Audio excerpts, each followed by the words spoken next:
শুভ সূচনা হয়ে গেল। আর এত ভালো দিন যে উল্টোরথের দিন আমাদের খুঁটি পুজো হচ্ছে, সেটা একটা বিশাল ব্যাপার।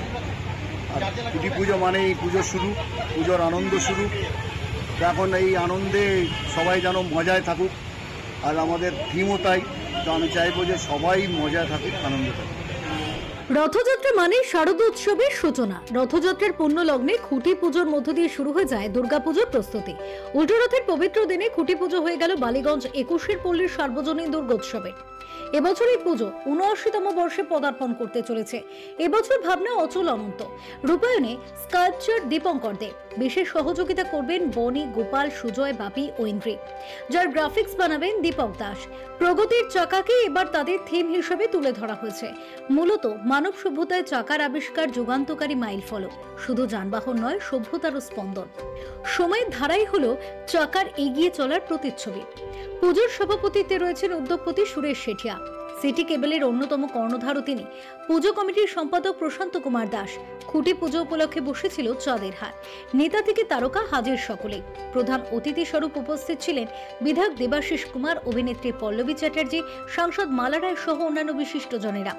পুজোর ৪টে দিন যে উত্তর থেকে দক্ষিণ ৮ থেকে ৮০ ঠিকানা বালিগঞ্জ ২১ পল্লী, তা বলার অপেক্ষা রাখে না। প্রতি বছরই মুখ্যমন্ত্রী মমতা বন্দ্যোপাধ্যায়ের হাত ধরে উদ্বোধন হয় এই পুজোর। এদিন থেকে শুরু হয়ে গেল এই পুজোর প্রস্তুতি।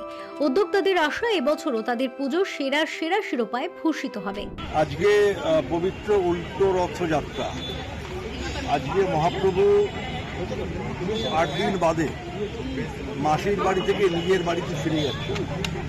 আমরাও যখন কয়েকদিন বাড়ির বাইরে থেকে বাড়িতে ফিরি, তখন কতটা মানসিক আনন্দ হয় আমরা নিজেরাও বুঝতে পারি। আজকে মহাপ্রভুর খুব আনন্দের দিন, তার নিজের বাসস্থানে সে ফিরে আসছে, নিজের বাড়িতে আসছে।